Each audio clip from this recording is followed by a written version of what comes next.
Place à notre émission spéciale.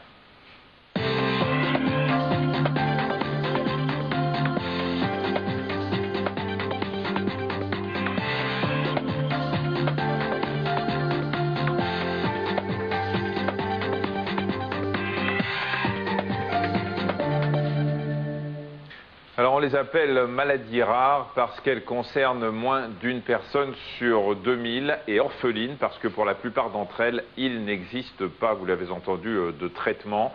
L'enjeu commercial pour les laboratoires pharmaceutiques étant non rentable.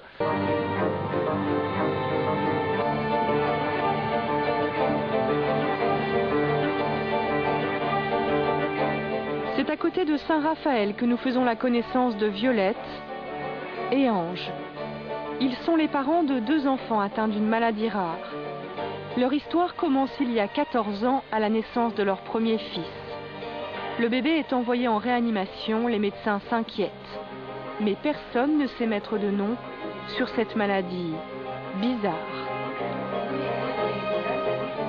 Dès que je suis arrivée, moi, en service néonat, on m'a tout de suite demandé de rentrer dans le bureau et on m'a dit que voilà, il y avait peut-être la trisomie 21 mais qu'on attendait le résultat. Après on m'a sorti des maladies à tomber par terre que je connaissais pas, dont j'avais jamais entendu parler, que de toute façon il allait peut-être pas vivre, enfin voilà, c'était que des choses comme ça et honnêtement en réalité je suis retournée sur mes pas et je voulais me balancer par la fenêtre.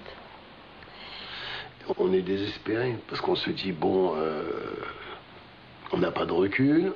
On ne sait pas où on va aller. Est-ce que les gosses sont en danger de mort? On n'en sait rien. Parce que on se sent un peu coupable. On se dit, bon, si on avait su que ça aurait été si grave que ça, est-ce qu'on n'aurait pas dû pratiquer un avortement? Rien nous laissait penser pendant la grossesse, en fait, que l'enfant allait être porteur d'une maladie extraterrestre, quoi.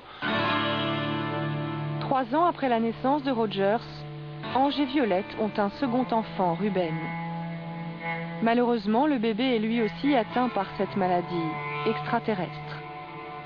Après 9 ans de lutte, Ruben est mort le 6 juillet 2005.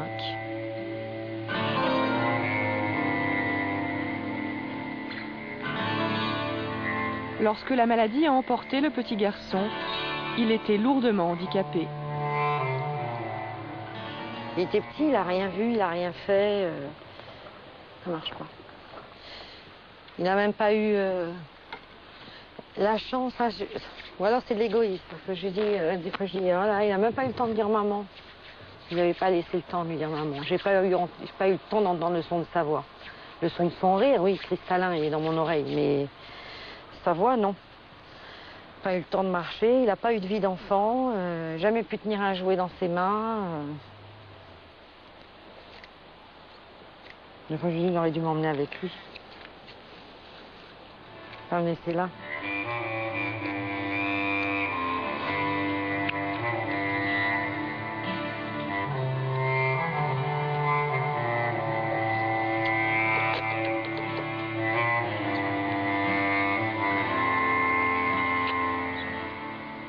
Violette continue à se battre.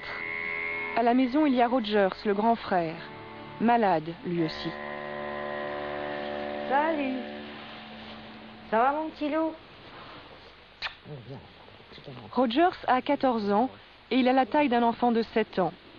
La maladie provoque un retard de croissance. Elle s'attaque aussi aux os, au système digestif, pulmonaire et surtout immunitaire. Ça va bien? Rogers ne fabrique pas d'anticorps. Alors, voilà, tu vois. Il ne peut pas se défendre contre les microbes. On va prendre les médicaments? D'accord. Allez, viens, on y va. Rogers est le seul cas répertorié au monde de cette maladie tellement mystérieuse qu'elle ne porte pas de nom. Pour le moment, les médecins l'appellent dysplasie osseuse avec retard.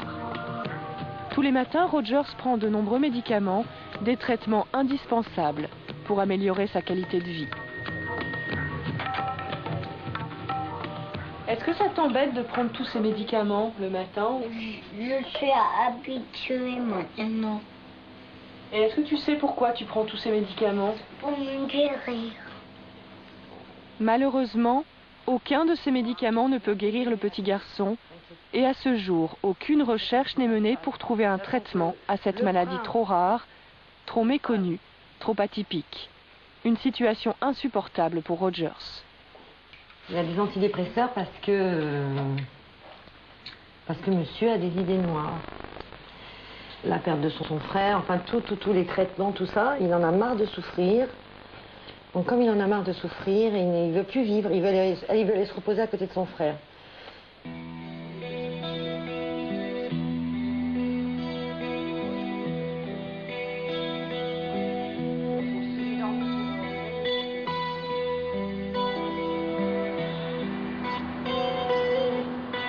Ange a créé une association, les Petits Anges de la Vie, pour réunir des fonds pour la recherche.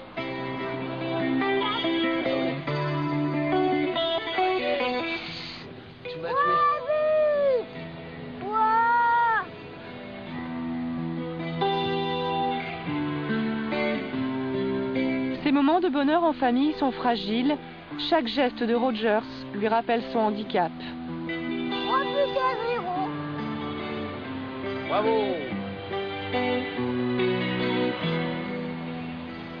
J'ai plus envie d'avoir les médicaments et la maladie.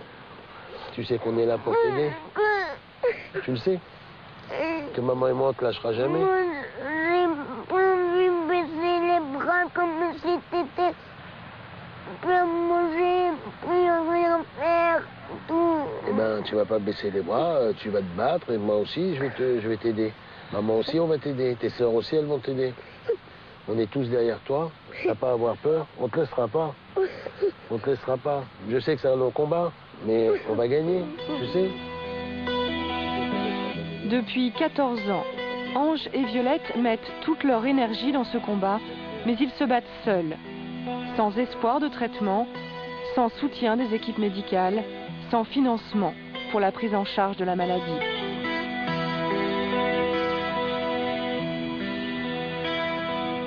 À l'annonce de la maladie, le médecin m'a reçu et m'a fait comprendre qu'il fallait rien chercher à travers le monde entier parce qu'on ne trouvera rien.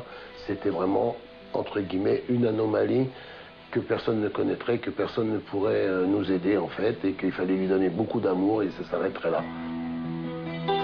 Moi, j'ai pas supporté ce genre de réponse parce que comment on le condamne à la naissance en disant ne cherchez pas, il est foutu, il a une anomalie que personne ne connaît.